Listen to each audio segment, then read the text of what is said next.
പട്ടുവം കുടുംബാരോഗ്യ കേന്ദ്രത്തിൽ വെച്ച് ലോക രക്തദാന ദിനാചരണത്തിന്റെ ഭാഗമായി ആശുപത്രി ജീവനക്കാരും ലൂർദ് കോളേജ് ഓഫ് നഴ്സിംഗ് സ്റ്റുഡൻസും ചേർന്ന് ബോധവൽക്കരണ ക്ലാസും ആരോഗ്യ ബോധവൽക്കരണ ഡാൻസും നടത്തി.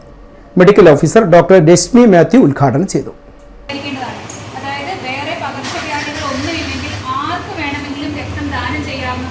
അതായത് ഈ രക്തം ദാനം ചെയ്യുമ്പോൾ നമ്മൾ ചെയ്യുന്നത് നമുക്ക് കൈ മുറിഞ്ഞാൽ എങ്ങനെ ചോര വരുന്നതെന്ന് എല്ലാവർക്കും അറിയില്ലേ.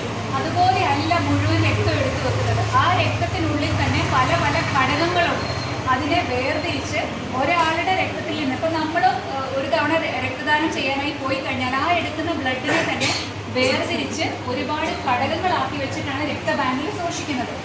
ലൂർദ് കോളേജ് ഓഫ് നഴ്സിംഗ് വിദ്യാർത്ഥികൾ രക്തദാനത്തെക്കുറിച്ചുള്ള ബോധവൽക്കരണ ക്ലാസ് നടത്തി. പരിപാടിയിൽ ആശുപത്രി ജീവനക്കാരും പട്ടുവം ആശുപത്രി പരിസരത്തെ പൊതുജനങ്ങളും പങ്കെടുത്തു.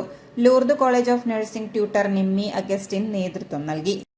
നമ്മൾ മാറ്റിയെടുക്കുന്നുണ്ട്. ഒന്നാമത്തേതാണ് RBC എന്ന് പറയും, അഥവാ രക്താണുക്കൾ.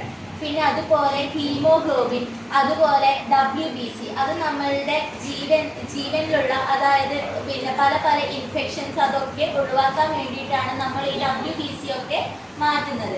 അതുപോലെ ഈ ല്യൂക്കോസൈറ്റ്സ്, ഹീമോഫീലിയ എന്നുള്ള രോഗാവസ്ഥയ്ക്ക് നമുക്ക് ഇങ്ങനെ പല പല രക്തഘടകങ്ങളാക്കി എടുത്ത് ഉപയോഗിക്കേണ്ട ആവശ്യങ്ങളുണ്ട്.